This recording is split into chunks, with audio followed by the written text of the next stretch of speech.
All right, in this video, I am going to discuss the cost of living in Pittsburgh, and as a special guest, I have Brad Winter, who is a colleague of mine, fellow realtor over in a very sister-like market, the Columbus, Ohio market. Hey, Brad, what's up? Hey, Brian. Appreciate you having me on today. Looking forward to talking about Pittsburgh and Columbus, which is just separated about 3.5 hours, and seeing where we're the same and where we're different, and just having a nice conversation today. Yeah, so for you viewers out there, maybe you're just interested in Pittsburgh and have no interest in Columbus, totally cool. Maybe we have some Columbus people that aren't interested in Pittsburgh, totally cool. Maybe we just have some looky-loos that are not interested in anything, too bad.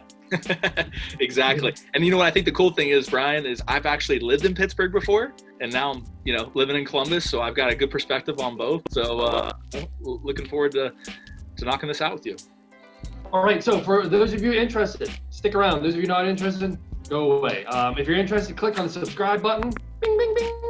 Hit the little bell and click all notifications so you make sure you get all of my videos about Pittsburgh. Plenty more to come. Okay, diving right in. So we're gonna get right into it because there's a lot of data. So home ownership rate among residents in the city of Pittsburgh is 44.4%. So under 50% are homeowners. The rest will be rentals. Brad, I'm gonna bounce this right back off of you so we can kind of go back and forth. What do you have? Yeah, so we're right there too, Brian. We're at 45.1% of home ownership rate here in Columbus.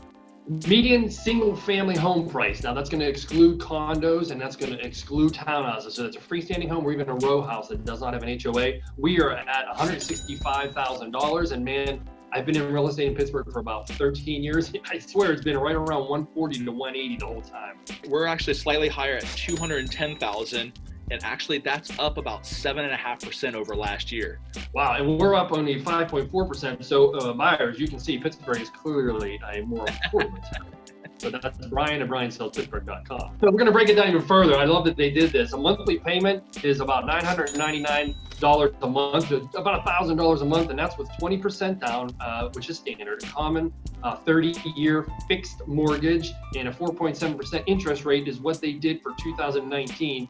But if you're paying attention, as we sit here, the interest rates are, as low as it gets right now. 2.85%. I just wrote 2 buyer offers that got accepted yesterday. 2.85%. Just think how much more of a home you can afford with an interest rate that low. Exactly. And also, Brian, I just refied my house and I would got that rate as well. So even if you're not in the interest of buying a house, if you're looking to refi, what a time to do it right now as well.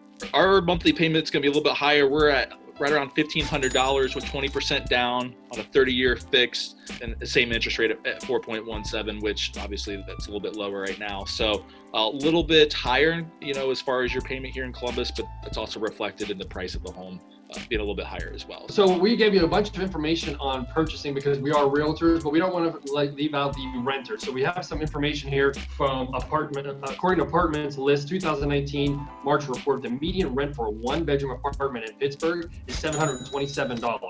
Now, if you want to upgrade to a 2-bedroom place, it's going to be $910, and 3-bedroom apartments typically go for around $1,100, $1,200 a month. Yeah, so Brian, we're going to be kind of similar here in Columbus. So one bedroom is going to run you about $896, 2-bedroom right around $1,100, and a 3-bedroom is going to be in that $1,350 range. So that's not too bad.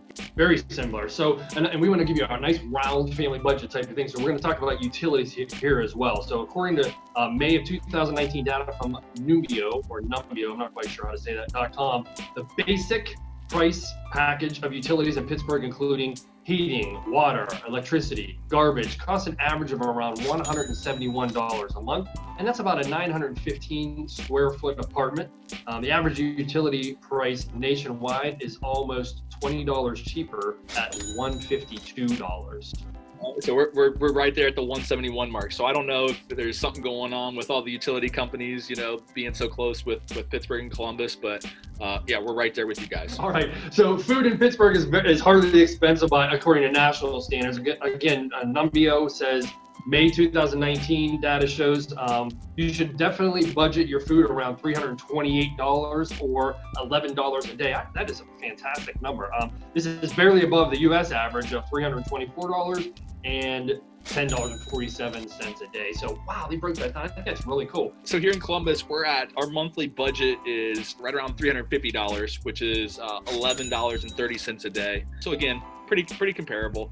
Yeah, and then, we're going to shift to the next subject about transportation. So in Pittsburgh, we're a very small city and we're very dense. I can walk, jog, or bike through one end to the next in like 15 minutes to a half an hour. So what they're saying here in Pittsburgh is it helps to have a car, but you don't need one. I mean, the city isn't very big, and if you do plan on driving, there is public transportation. So we have something called the T, which is like a little tram, and it actually goes from the core to a couple other places in the core downtown, but only out to the South Hills. And then we have public transportation bus out in every direction out into the not too far into the suburbs, but the outer limits of the city of Pittsburgh. So in Columbus, it's interesting. It's a little bit more spread out than Pittsburgh. So you're definitely going to need a car if you want to kind of get out of downtown. In Columbus, everything kind of runs north, south, east, west with an outer belt on the outside that allows you to get off to all those suburbs. So, we have public transportation, COTA, which is the bus system here in Columbus, but, we don't have a subway system or a train. I found some numbers I wanted to run by for the cost of our public transportation. And so it's about $2.50 if you have a Connect card, to $2.75 if you're paying cash to use some of the transit out of the city. And for unlimited, pass at full price, you'll pay about $97.50 a month. That's right around $1,000, $1,100 annually. So if you want to compare that to the cost of having a car, I think it's significantly cheaper. Right. Yeah. And we have something similar to that. I mean, we're looking at a day pass is around $4.50. And then if you want to get a monthly pass or a, quote unquote unlimited pass, it's going to cost you around $62. So a little bit cheaper. So if you're going to drive in Pennsylvania, we do have some pretty high gas prices. And according to Gas Buddy data from May 2019, the average price of gas is around $3.11 a gallon. So that's good for 24 cents more expensive. We're about 24 cents more expensive than a national average at $2.87 a gallon.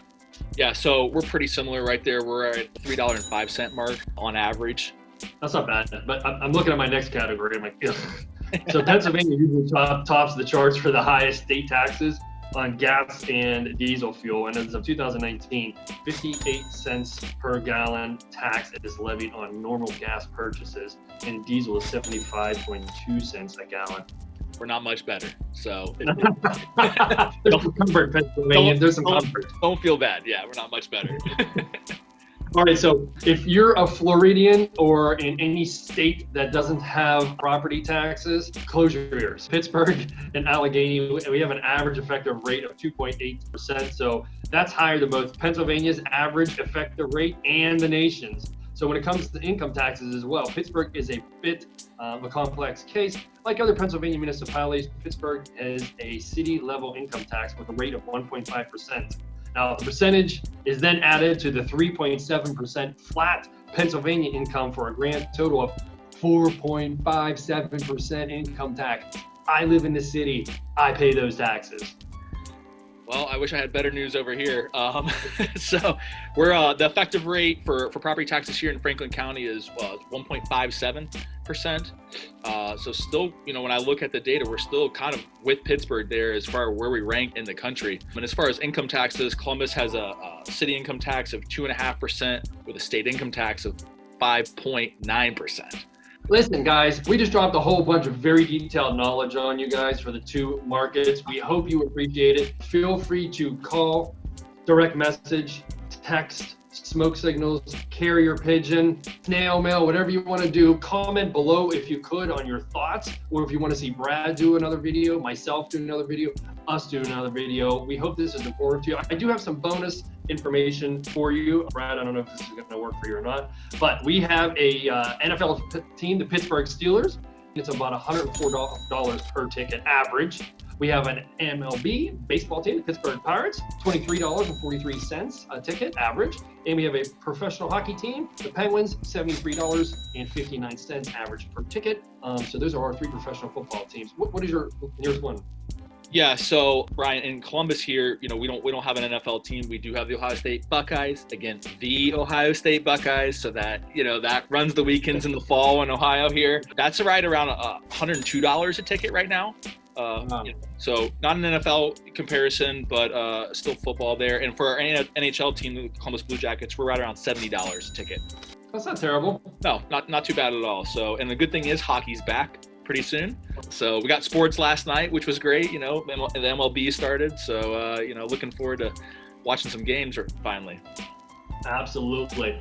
Pittsburgh Public Schools, according to niche.com, we have a couple ratings I'm going to go over with Pittsburgh, and then Brad's going to chime in with Columbus. So the overall niche.com rating, and that's kind of like the research governing body, so to speak, gave Pittsburgh Public Schools a B-. Our academics is a C+. Teachers, B+. That's very, very, very good. Clubs and activities, we got a B. Diversity, I'm going to do a video on that in Pittsburgh. We got an A. We're very diverse in the city of Pittsburgh, and I'm proud of that. College prep, a B, and health and safety, we got a C. So as you can see, none of those ratings are terribly bad. So Brad, how does Columbus stack up? Yeah, Brian. Actually, we're pretty in line with Pittsburgh. So again, we got an overall niche grade of A-, academics C+, teachers B+, which my mother is a teacher, so that I hold that very dear and true to me. So I'm very proud of that. Yeah, exactly.